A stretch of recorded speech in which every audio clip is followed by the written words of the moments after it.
on, everybody? Sean Pierce Johnson here with this edition of Stompbox Saturday, and I am very, very excited to bring to you all the Carvin Audio Steve Vai VLD1 Legacy Drive Tube Pedal Preamp.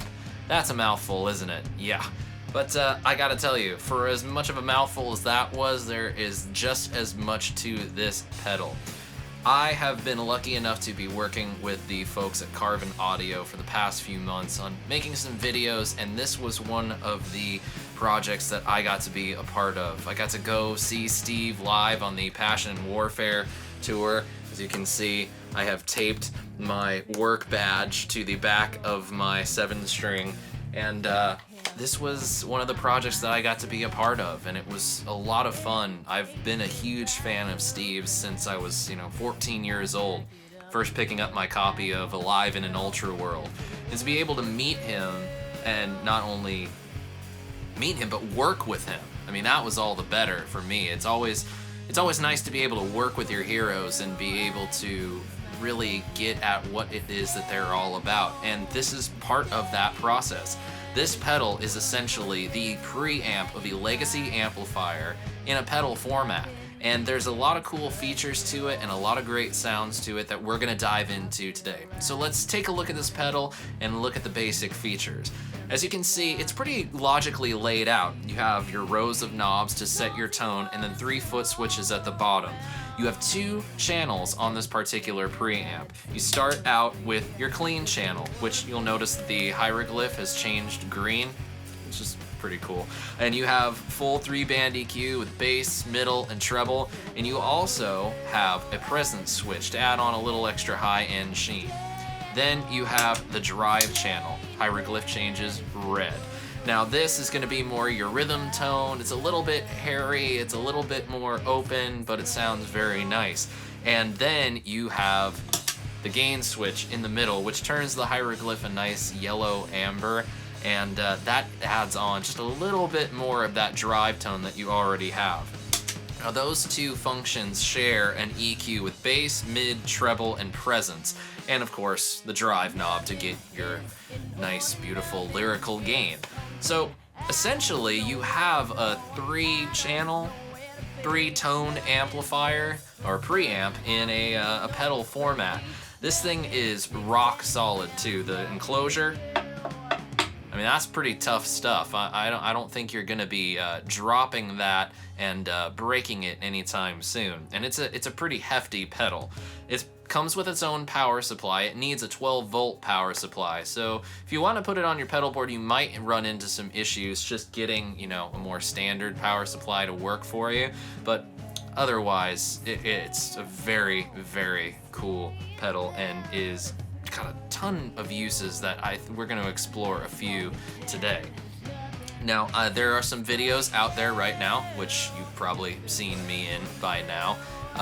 So we're going to address some of the things that I've noticed a lot of people have been wondering. What does it sound like without reverb? What does it sound like without delay? Well, how about today we just really give this thing a once-over and see just what we can get out of it. So let's dive in. So before we start dialing in some sounds, let's talk about how we're going to be recording this today. We're going to take a look at 2 different ways that you can amplify this preamp. First and foremost is I'm going to take the main output of the Legacy drive to the effects return of my Rockerverb 100. So I'm able to use the Legacy drive as a preamp, bypassing the preamp of the orange entirely, and then using that 100-watt EL34 power amp to get my juice. Now, of course, as normal, I've got my PPC 212 orange cab in the other room, isolated and mic'd up with an SM57 and a Cascade Fathead. So that's going to be the main tone that you're going to be hearing throughout this video. Later in the video, we're also going to take a look at the cabinet simulation output. Now, that's a very cool feature that I'm very happy to see on this pedal. So, right now, Les Paul into the Legacy drive, into the power amp of my orange Rockerverb. Instead of trying to get a tone that's very, Vai-esque and something that's gonna sound almost exactly like Steve, why don't I see if I can coax my tone out of it? Something sort of similar to the orange sound that I like, but has its own unique flavor and own unique twist. So, what does that mean? I need a nice clean tone that's going to work well for chords and arpeggios with a slight scoop in the mid-range, and I need a rhythm sound and lead sound that work kind of across the board. Nothing's going to be too overemphasized. It's going to be nice and well balanced, but I do need a little bit of aggression in there. So let's start. With all knobs at noon, this is where we start with the clean sound.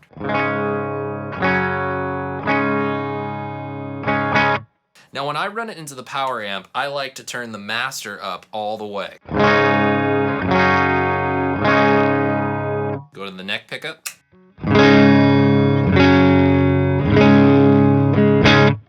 Now I have the presence switch engaged because I like that extra bit of high-end sheen that I get from it. I'm going to turn the treble up to just past 7. Between 3 and 4 on the mid. Put the bass up around 7. Let me back off the volume a little bit, see where we're at right now.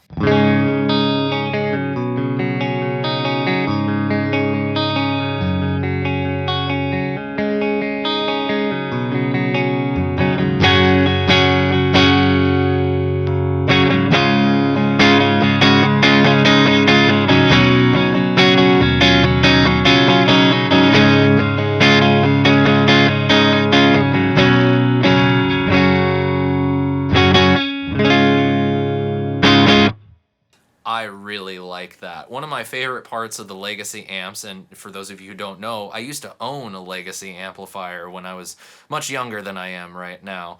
But I used to love the clean channel so much. It was so much fun, and it was one of the best clean sounds that I've ever played in my career. And the fact that I have it now in a preamp is very, very cool. Now let's switch over to the drive channel, and with all knobs at noon, we start out with this.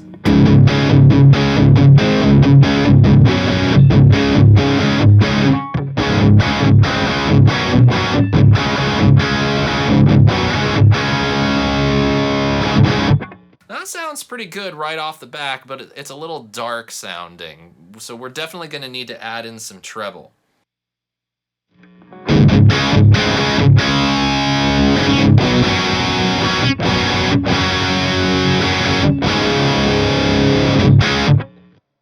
Not bad, we're almost there. Now we're going to use the presence. Now the interesting thing with the Legacy Drive's presence knob is it's not like your typical presence knob that you might see on another pedal or even an amplifier. Most of the time when I see presence, it's usually just an extra high end, but I feel like the Legacy Drive's presence is a little bit more...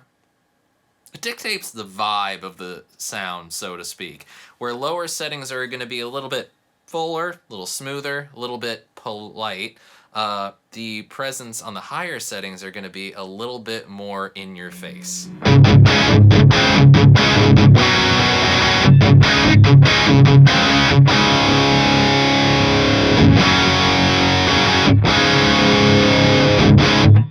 All right, not bad. I think we're almost there. I'm going to take out some of the bass and put up the drive a little bit more.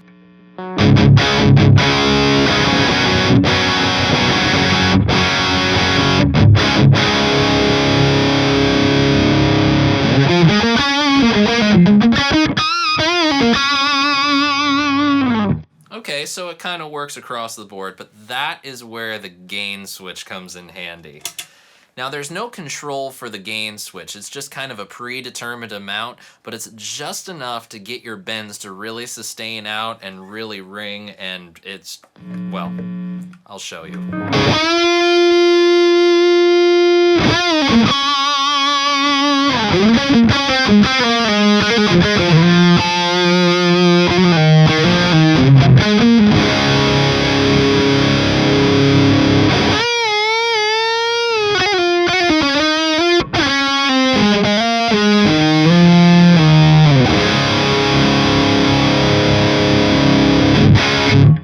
Could even use that as a secondary rhythm sound with a little bit more gain, just for those more intense moments.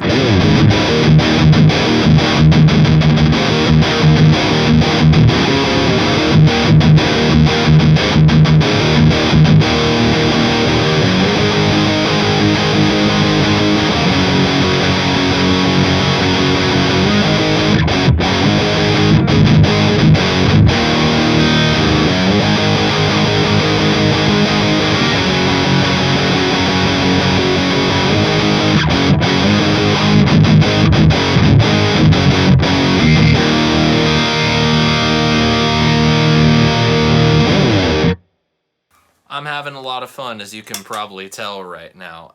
Man, it brings back so many memories of having that original version 1 Legacy and really starting out with tube amps and getting to know them and getting to understand what it is about them that makes them so magical.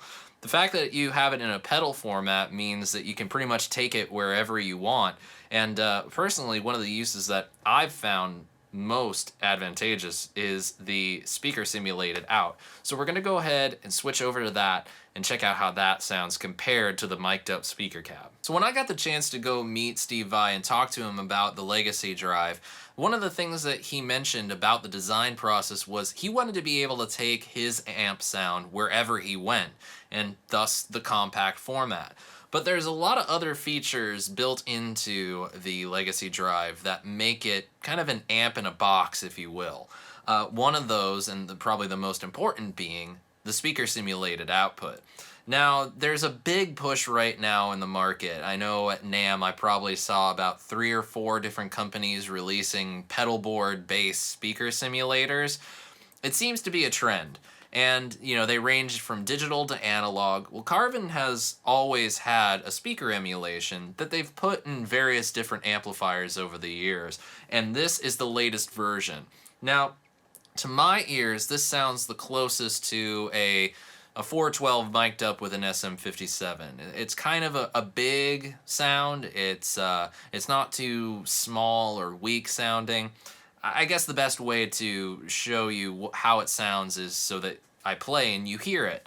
Now, one thing that I should note before we move on, when you're using this direct, like I've been using it recently, you want to run the master full up, and you don't want to add any external preamp gain at your interface or at your mic pre, whatever you're plugging it into. You want to have as much dynamic range as possible. So right now, I'm basically plugged into one channel of my PreSonus Studio 192, and no preamp gain is added. So without the preamp on, this is the sound, and this is the level that we have.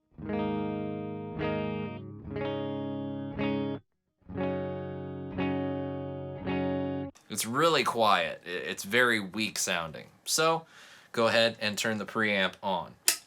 Now these are the same settings that I dialed in the last segment, and this is what we get.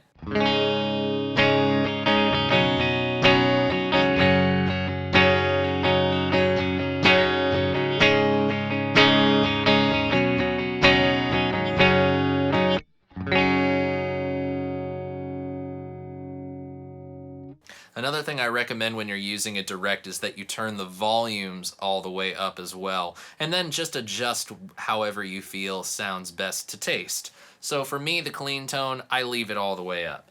Now switching over to the drive channel, this is what we have to start.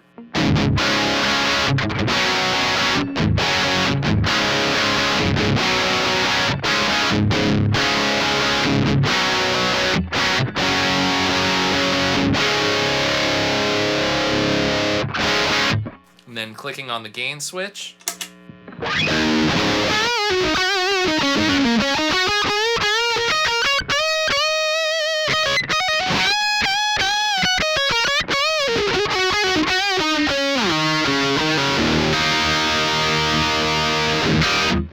Now with the volume up all the way, I feel like it's a little too fizzy, maybe.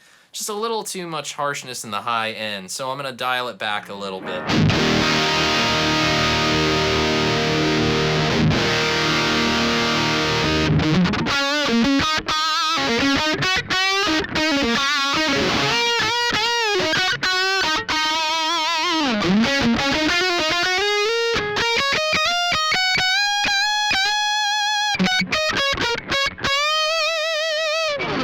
Outside of the studio, the most useful thing that I can think of with the Legacy Drive is using it as a pedal board amplifier.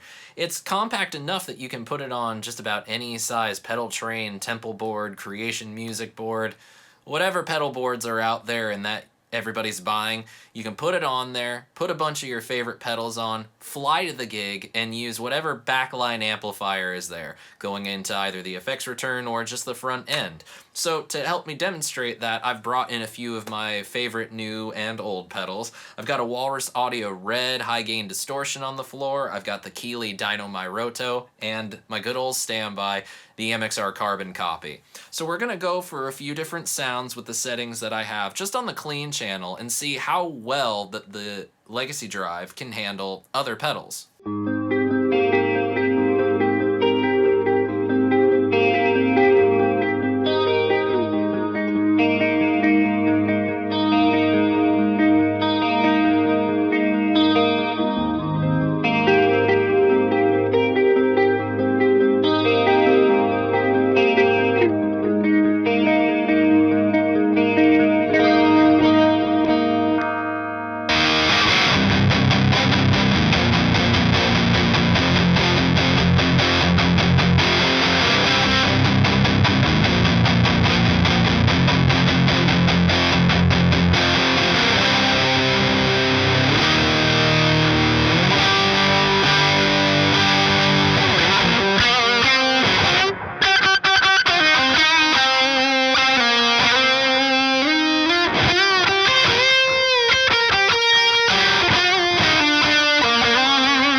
And that, my friends, is the VLD1 Legacy Drive from Carvin Audio and Steve Vai. I gotta say a big thanks to Carvin for letting me into the fold and helping them out with this project. It has been an absolute dream to think that not only would I be able to meet Steve, but work with him. And man, you get to work with your heroes. What's better than that? Of course, getting to demo awesome gear is also cool. You know, there's been some chatter online about, how am I going to use this? Oh, that's cost way too much money. And, you have to think about these things a little bit more objectively and less irrationally. You get a USA-made, high-quality tube preamp in a pedal that's supposed to not only function as just an amplifier live, you can use it in the studio. It's a tube EQ with a clean channel. You have so much more than just Steve Vai's sound. You can find your sound. It's just, to me, I feel like since I got it, I've gotten every dime, every penny out of it. From tracking demos with my band in the studio to finding a cool pedal board based amplifier that I could use for fly gigs or gigs where I'm not supposed to be able to bring my own amplifier. At least I have a sound that I'm going to be not only comfortable playing, but I'm going to enjoy playing. And half the time, when you have a tone that you don't like, you're not going to play well. And Steve knew that, and that's exactly why he wanted this pedal designed. He wanted to be able to take the Legacy, his home tone, with him all the time.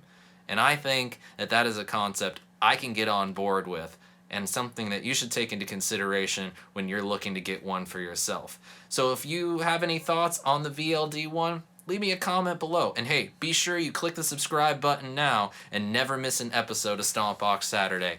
And until the next episode, I'm Sean Pierce Johnson, and I wish you all great tone and happy stomping. Cheers.